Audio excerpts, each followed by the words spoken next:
Hello friends, क्या आपके exam को एक महीना ही बचा हुआ है? क्या आपको लगता है कि आप एक महीने में क्या कर सकते हो? क्या आप इस डिफ़िकल्ट में पड़ गए हैं कि आपको पढ़ना क्या है और कैसे पढ़ना है, किसको कितना वक़्त देना है और कितना करना है? या आप लोग उनमें से हो जो पढ़ के भी आपको लगता है कि आपको कुछ याद नहीं है? क्या आप उन बच्चों में से हो जो साल भर स्कूल और कॉलेज में गया लेकिन उसने कुछ पढ़ा नहीं और उसके पास सिर्फ एक ही मन बचा है कि उसको पढ़ना क्या है, कैसे पढ़ना है? तो ये वीडियो सिर्फ आप ही के लिए है। मैं आपको कुछ ऐसे ट्रिक्स और टिप्स बताने वाला हूँ जिससे आपके परसेंट में 10 से 12% इंक्रीज हो सकते हैं और आप अच्छा स्कोर कर सकते हैं। तो चलिए शुरू करते हैं। अगर आपके पास एक महीना बचा हुआ है तो आपको करना क्या है कि आपको सबसे पहले आपके कितने सब्जेक्ट हैं उसको निकाल लेना है। आपको ये करना है कि वो सारे सब्जेक्ट को आपको आपके मंथ के हिसाब से उसको डिवाइड करना है। हर एक सब्जेक्ट के लिए आपको मिनिमम 3 डे तो मिलेंगे ही मिलेंगे। अब आपको करना ये है कि आपने जो सब्जेक्ट है, जैसे कि आपके सब्जेक्ट 5, 6, 7, 8 होंगे तो आप प्रत्येक के 3-3 दिन दोगे तो उसके हिसाब से आपके पास कुछ दिन और बचेंगे। तो आपको करना ये है कि आपको क्या करना है कि सबसे पहले आपको इम्पोर्टेंट वाले सब्जेक्ट और वेरी इंपॉर्टेंट वाले सब्जेक्ट को अलग अलग कर लेना है। आपके इम्पोर्टेंट वाले सब्जेक्ट वो होंगे जैसे कि लैंग्वेज, जो आपका होगा लैंग्वेज, थ्योरी और ऐसे भी छोटे मोटे सब्जेक्ट जो आपको लगता है कि आप उसको इजीली पढ़ सकते हो, वो सब्जेक्ट को आपको इम्पोर्टेंट में डालना है। और वेरी इंपॉर्टेंट में वो सब्जेक्ट डालना है जो आपको थोड़ी सी डिफ़िकल्ट लगती है, उसमें थोड़ा डाउट है या थोड़ा सा प्रॉब्लम, उसको वेरी इंपॉर्टेंट में डालना है। आपको उसको पढ़ने का तरीका बताता हूँ कि उसको पढ़ना कैसे। तो देखो, आपको आपके पास टाइम टेबल आया होगा। जो टाइम टेबल नहीं आया होगा तो आप पिछले वाला टाइम टेबल देख सकते हैं। अगर आपका जो नया टाइम टेबल आया है आप उसके हिसाब से ऐसे समझ के चलो कि आपका जो पहला सब्जेक्ट होगा उसको आप रिवर्स साइकिल में पढ़ो।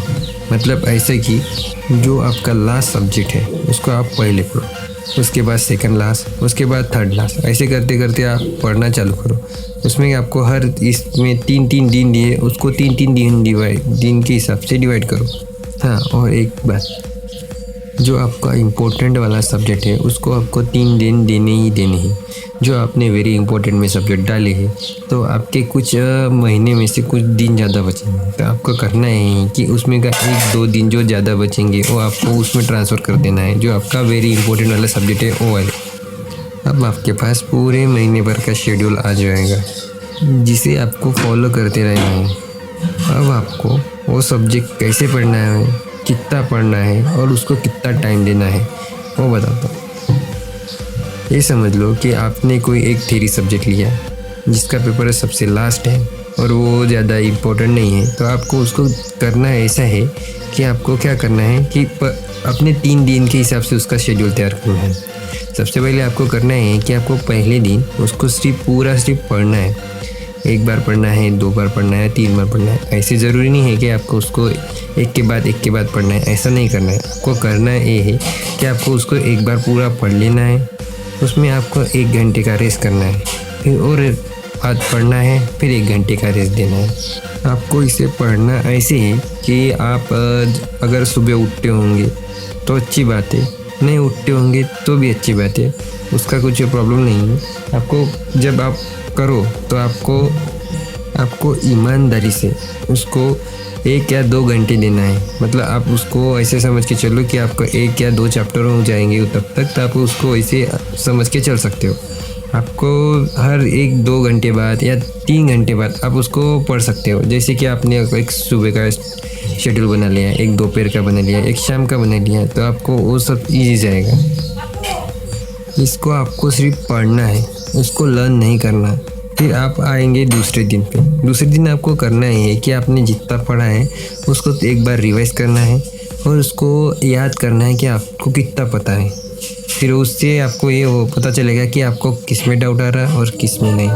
वो करने के बाद अगर आपका वो कुछ मैक्सिमम लर्न हो चुका होगा, कि आपको याद आ चुका होगा, तो आपको करना है कि आपको सबसे पहले बोर्ड के जो पुराने 5 साल के पेपर है उसको देखना है। आपको देखना है कि कौन सा क्वेश्चन कितने बार आया है, कैसे आया है।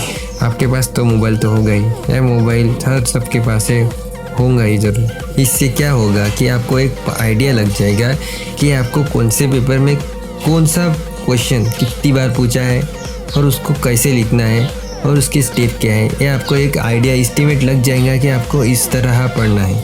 ठीक है। और हाँ, आपके लिए एक स्पेशल टिप बताता हूँ।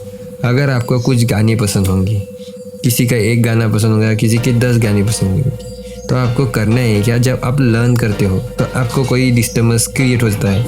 आपको डिस्टर्बेंस अवॉइड करने के लिए आपको क्या करना है कि आपको क्या, वो जो आपका पसंदीदा गाना है उसको लगा लेना है। उसके लगाने के बाद आपको उसको कंटिन्यूसली पढ़ते रहना है।